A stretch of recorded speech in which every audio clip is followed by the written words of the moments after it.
Assalamualaikum warahmatullahi wabarakatuh. Salam sejahtera untuk kita semuanya.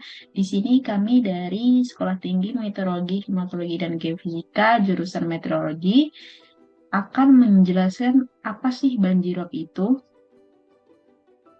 Nah, di sini saya Mawardian Fadila, NPT 11190041, dan ditemani oleh salah satu teman saya, yakni Siti Dwi Purwanti, NPT 11190052. Nah, selanjutnya untuk table of content sendiri, yang pertama di sini kami akan menjelaskan apa sih introduction of banjirop itu sendiri, mengenai tentang definisi banjirop ya. Terus yang kedua itu ada kasus-kasus banjirop yang terjadi di wilayah Indonesia. Terus yang terakhir, yang ketiga itu penyebab banjirop menurut analisa meteorologi. Nah, yang pertama, kita akan menjelaskan introduction of banjirop. Jadi, definisi mengenai banjirop. Nah, apa sih banjirop ini? Banjirop itu merupakan suatu banjir yang terjadi akibat pasang surut air laut, yang mana dia itu menggenangi lahan atau kawasan yang lebih rendah dari permukaan air laut rata-ratanya atau mean sea levelnya. Jadi, banjirop ini bisa juga dibilang suatu pola fluktuasi muka air laut yang dipengaruhi oleh gaya tarik benda-benda angkasa, yakni bulan dan matahari, terhadap massa air laut di bumi, menurut Sunarto 2003. Jadi misalnya teman-teman, kalau misalnya lihat di atas, ini salah satu contoh kasus banjirop ya. Jadi kalau misalnya teman-teman lihat di atas itu, banjirop itu merupakan suatu genangan air di mana pada bagian daratan pantai itu dia itu terjadi pada saat air laut pasang ya. Bisa ditekankan kembali itu pada saat air laut pasang. Nah, itu bisa dibilang banjirop. Nah, apa sih penyebab banjirop itu? Nah, yang pertama kita bisa melihat dari faktor alamnya yang terdiri dari faktor iklim, oceanografi, terus ada kondisi geomorfologinya, terus ada kondisi hidrologinya. Jadi kalau misalnya kita melihat yang faktor iklim itu seperti kita melihat parameter anginnya, terus durasinya kayak mana, dan intensitas curah hujan yang begitu tinggi. Kita melihat dari faktor itu. Nah, terus yang kedua itu ada oceanografi. Nah, kita melihat dari pasang surutnya, terus kemudian ada kenaikan permukaan air laut. Terus yang ketiga itu ada kondisi geomorfologi. Nah, kita melihat dari dataran tinggi rendahnya, terus kayak perbukitan, terus ketinggian, terus lereng, dan suatu topografi sungai atau ya bentuk-bentuk sungai yang ada di daerah situ.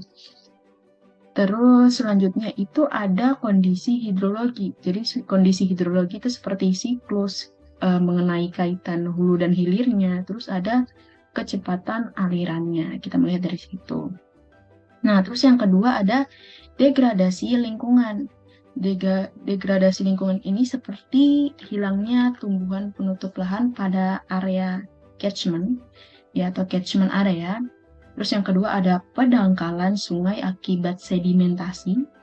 Terus yang ketiga itu ada penyempitan alur sungai. Yang terakhir itu ada aktivitas manusia seperti kegiatan-kegiatan manusia yang menyebabkan terjadinya perubahan tata ruang yang berdampak pada perubahan alam seperti itu. Nah, selanjutnya apa sih dampak dari kerusakan banjirop ini? Nah, sebenarnya kerusakannya itu banyak ya, bisa dilihat juga. Jadi yang pertama itu ada kerusakan bangunan tempat tinggal. Jadi selain dia menggenangi permukaan luasan wilayah, itu banjirop itu dia itu bersifat korosi dan merusak pada bangunan ya. Terus yang kedua, kita melihat dari kualitas airnya, seperti banjirop itu ketika dia semakin luas dan lama dia menggenang ya, maka dia itu akan mempengaruhi suatu kualitas air tanah dan air kempan itu. Terus yang terakhir itu ya kita tahu pasti akan kehilangan suatu lahan yang kita pakai, seperti kayak ketika dia banjirop itu dia semakin tinggi, itu pasti menyebabkan banyak lahan di pesisir pantai itu juga tenggelam dan tidak dapat dimanfaatkan lagi gitu. Nah, yang kedua itu adalah kasus-kasus banjirop, yang mana di sini kami mengambil kasus-kasus yang terjadi di wilayah Indonesia. Nah, ini adalah beberapa wilayah yang kami ambil yang mana dia itu terkena dampak dari banjirop itu sendiri. Jadi di sini ada Semarang dan Demak. Nah, selanjutnya di sebelah kanan saya itu satu gambar di mana yang pertama itu ada saat kejadian banjirop dan sesudahnya itu seperti apa. Jadi terlihat banget ya dampaknya itu seperti apa, ada kerusakan jalan juga ya. Terus di atas saya ini itu salah satu pasangan laut di wilayah Muara Baru. Baiklah, telah disampaikan oleh rekan saya Mawar mengenai definisi, status, dan sudut pandang meteorologi mengenai banjirop. Selanjutnya saya akan menyampaikan penelitian mengenai banjirop, yaitu terbitan tahun 2012 mengenai adaptasi masyarakat kawasan pesisir terhadap banjirop di Kecamatan Sayung, Kabupaten Demak, Jawa Tengah, dan terbitan tahun 2013 mengenai mitigasi bencana banjirop di Jakarta Utara. Untuk penelitian yang pertama, terkait pendahuluan, di tahun 80-an, Kabupaten Demak merupakan salah satu daerah yang sering terkena banjirop, sehingga menyebabkan perubahan penggunaan lahan. Terdapat 4 kecamatan yang terkena banjirop, yaitu Kecamatan Sayung, Karangtengah, Bonang, dan Wedung. Namun, Kecamatan Sayung yang terkena dampak lebih parah. Intensitas semakin meninggi, terjadi lama genangan selama 6-8 jam setiap harinya, dan semakin parah pada setiap tahunnya.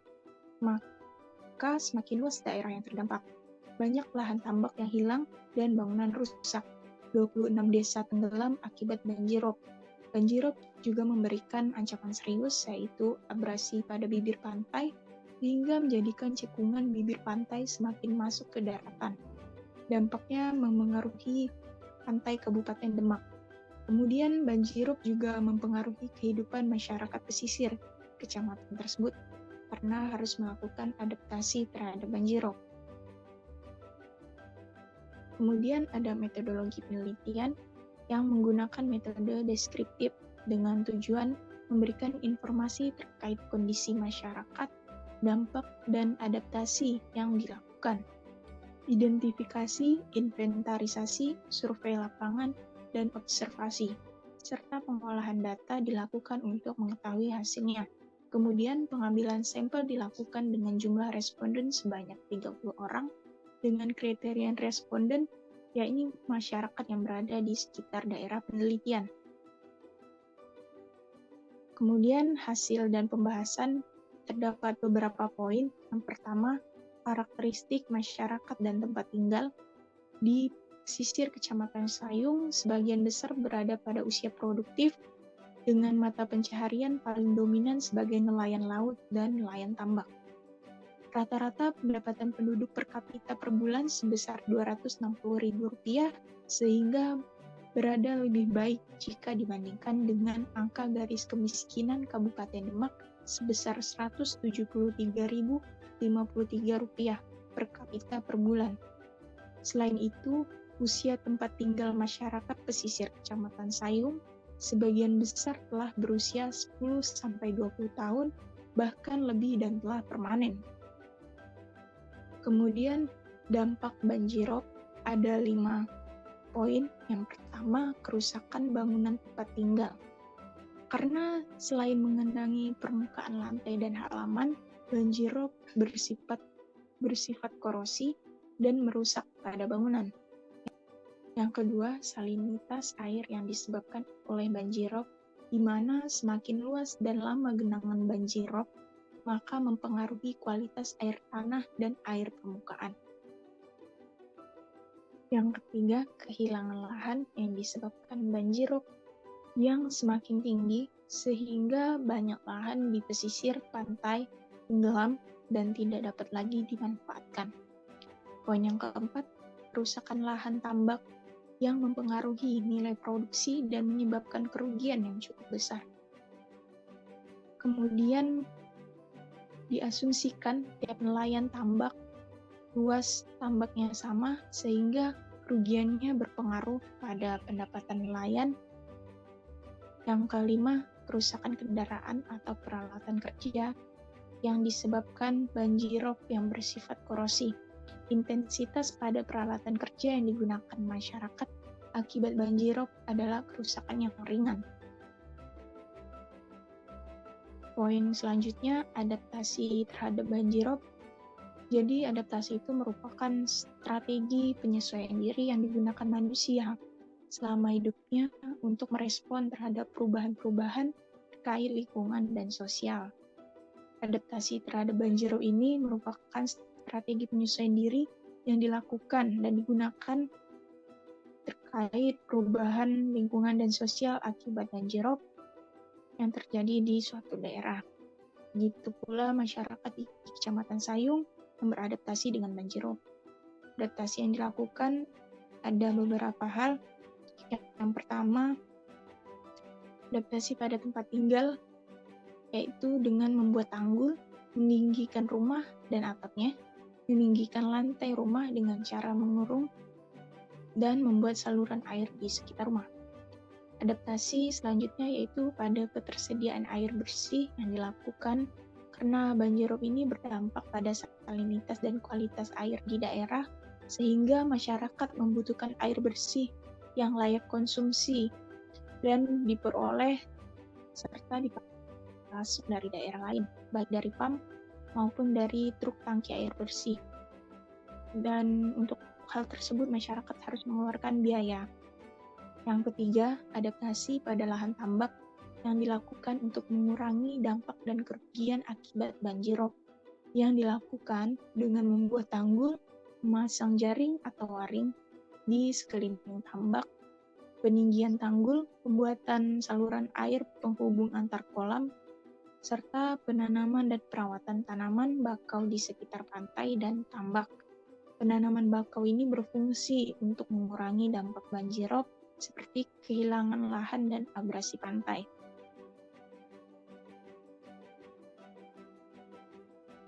Yang dapat disimpulkan dari penelitian ini yaitu ada 2 poin. Yang pertama terkait dampaknya, yang terdiri dari kerusakan bangunan, khususnya tempat tinggal, kemudian salinitas atau keasinan airnya. Yang ketiga menyebabkan kerusakan lahan tambak. Yang keempat, sebagai dampak yang paling parah yaitu menyebabkan kehilangan lahan dan kerusakan pada peralatan atau kendaraan yang digunakan masyarakat sehari-hari. Kesimpulan yang kedua yaitu adaptasi yang dilakukan. Ada 3, yaitu adaptasi pada bangunan tempat tinggal, kemudian ketersediaan sumber air bersih, dan adaptasi terhadap lahan tambak.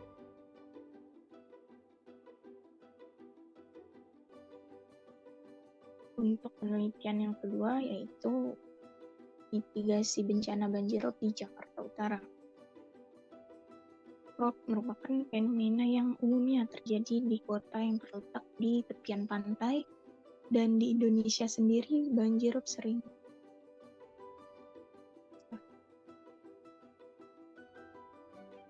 Rop merupakan fenomena yang umumnya terjadi di kota yang terletak di tepian pantai. Kemudian fenomena ini di Jakarta juga sering terjadi yang disebabkan khususnya oleh naiknya muka air laut, juga penurunan muka tanah atau biasa disebut sebagai land subsidence. Fenomena banjirop ini terjadi hampir di sepanjang tahun, baik terjadi di musim hujan ataupun musim kemarau. Jadi hal ini menunjukkan bahwa curah hujan bukanlah faktor utama yang menyebabkan fenomena rop. Rop terjadi terutama karena pengaruh tinggi rendahnya pasang surut air laut yang terjadi oleh gaya gravitasi. Gravitasi bulan merupakan pembangkit utama pasang surut, walaupun massa matahari jauh lebih besar dibandingkan massa bulan. Namun karena jarak bulan yang lebih dekat dengan bumi dibandingkan matahari, maka gravitasi bulan memiliki pengaruh yang lebih besar. Terjadinya banjirop akibat adanya kenaikan muka air laut oleh pasang surut dan faktor-faktor atau external force seperti seperti dorongan air, angin atau swell, yaitu gelombang yang diakibatkan dari jarak jauh, dan badai yang merupakan fenomena alam yang sering terjadi di laut. Kemudian, Jakarta Utara merupakan bagian dari kota metropolitan di Jakarta dan mengalami perkembangan wilayah yang pesat setiap tahunnya, yang ditandai dengan pembangunan gedung bertingkat dan meningkatnya aktivitas penduduk yang secara tidak langsung menyebabkan meningkatnya kebutuhan akan air bersih dan memicu pengambilan air tanah secara besar-besaran.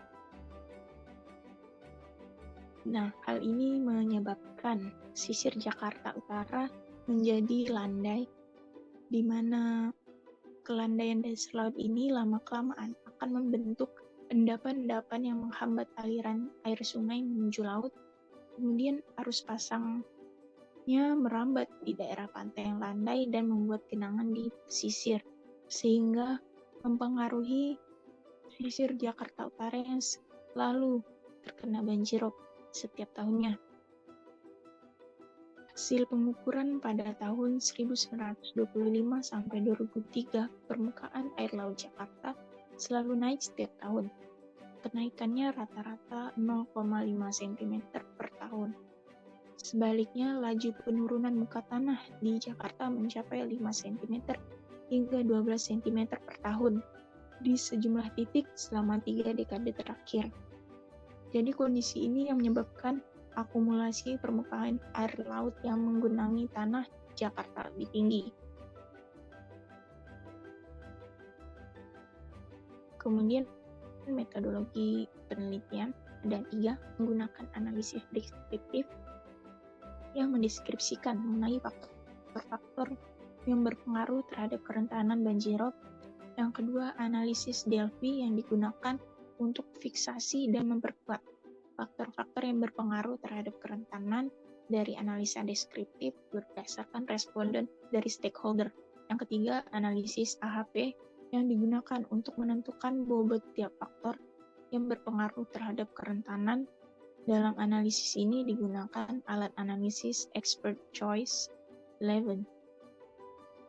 Nah, selanjutnya dari pengujian tersebut diperoleh hasil yang pertama, analisis tingkat kerentanan bencana banjirop, yaitu terdapat 5 zona kerentanan yang terdiri dari zona tidak rentan sampai dengan zona sangat rentan. Yang kedua, analisis tingkat bahaya bencana banjirop yang diperoleh 5 klasifikasi tingkat bahaya yang terdiri dari tidak bahaya sampai dengan sangat bahaya. Yang ketiga, analisis zona kemampuan bencana banjirop yang diperoleh 3 zona kemampuan yang terdiri dari kapasitas rendah sampai dengan tinggi. Yang keempat, analisis zona risiko bencana banjirop yang diperoleh 5 zona risiko yang terdiri dari tidak berisiko sampai dengan sangat berisiko.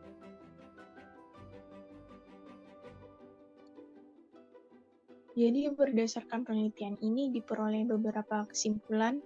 Yang pertama, zona bahaya di wilayah penelitian dibagi menjadi 5 kelas, yaitu zona tidak bahaya, zona sedikit bahaya, zona cukup bahaya, zona bahaya, dan sangat bahaya.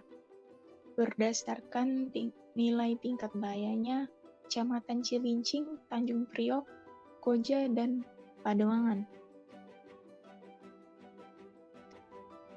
Poin yang kedua, faktor-faktor yang berpengaruh terhadap kerentanan adalah aspek lingkungan, aspek fisik, aspek sosial, dan aspek ekonomi. Yang ketiga, zona kerentanan wilayah penelitian dibagi menjadi 5 kelas zona, yaitu zona tidak rentan, zona sedikit rentan, zona cukup rentan, zona rentan, dan zona sangat rentan. Berdasarkan nilai kerentanan, Kecamatan Cilincing dan Tanjung Priok termasuk dalam kategori sangat rentan, Kecamatan Penjaringan, Kecamatan Koja, dan Pademangan termasuk dalam kategori rentan, sedangkan Kecamatan Kelapa Gading termasuk dalam kategori cukup rentan. Yang keempat, tingkat kapasitas masyarakat terhadap banjirop diperoleh 3 kelas, yaitu kelas kapasitas sangat rendah, kapasitas sedikit, dan kapasitas cukup. Tingkat kapasitas tertinggi berada di Kecamatan Cilincing dan Kecamatan Penjaringan. Kesimpulan yang terakhir yaitu zonasi tingkat resiko bencana di wilayah penelitian diklasifikasikan menjadi 5 kelas, yaitu zona tidak beresiko, zona sedikit beresiko, zona cukup beresiko, zona beresiko tinggi, dan zona sangat beresiko tinggi. Nah, selanjutnya yang ketiga itu mengenai apa sih penyebab banjirop menurut analisa meteorologi? Apa sih penyebab banjirop menurut analisa meteorologi? Jadi yang pertama kita melihat dari pasang surut air lautnya. Banjirop itu dapat terjadi karena bumi, bulan, dan matahari itu berada dalam satu garis lurus atau sejajar atau bisa dibilang spring tide. Nah, kondisi ini merupakan suatu siklus rutin bulanan yang normal terjadi ketika menjelangnya bulan purnama atau spring tide yang terjadi ketika ditekankan kembali ketika bumi, bulan, dan matahari itu berada dalam satu garis yang lurus. Jadi pada saat itu juga akan dihasilkan pasang yang sangat tinggi dan pasang yang sangat rendah. Kemudian ketika pasang purnama ini itu terjadi pada saat bulan baru dan bulan purnama, pasang perbani atau neap tide itu terjadi ketika bumi, bulan, dan matahari membentuk sudut tegak lurus. Pada saat itu juga akan dihasilkan pasang tinggi yang rendah dan pasang yang rendah yang tinggi. Gitu. Jadi pasang surut perbani ini terjadi pada saat bulan 1/4 dan 3/4. Nah, selanjutnya yang kedua itu ada kenaikan muka air laut. Nah, kenaikan muka air laut itu merupakan suatu fenomena naiknya muka air laut terhadap rata-rata muka lautnya atau titik acuh benchmark di darat akibat pertambahnya volume air laut. Nah, perubahan tinggi permukaan air laut itu dapat dilihat sebagai salah satu fenomena alam yang terjadi secara periodik maupun terus-menerus. Perubahan secara periodik itu dapat dilihat dari fenomena pasang surut air lautnya. Sedangkan untuk kenaikan air lautnya itu, kenaikan air laut yang secara terus-menerus itu adalah seperti yang teridentifikasi oleh pemanasan global. Ya, kira-kira seperti itu, teman-teman. Selanjutnya itu ada land subsidence atau merupakan suatu penurunan permukaan tanah yang menjadikan level daratan itu lebih rendah dari permukaan air lautnya. Nah, kondisi ini itu sering terjadi di wilayah utara Pulau Jawa ya, khususnya yang tadi di Semarang dan Tegal, Jawa Tengah atau disebut dengan land subsidence. Sekian dan terima kasih. Kurang dan lebihnya kami minta maaf. Jika ingin ada yang ditanyakan, mungkin bisa menghubungi salah satu email dari kami. Wassalamualaikum warahmatullahi wabarakatuh.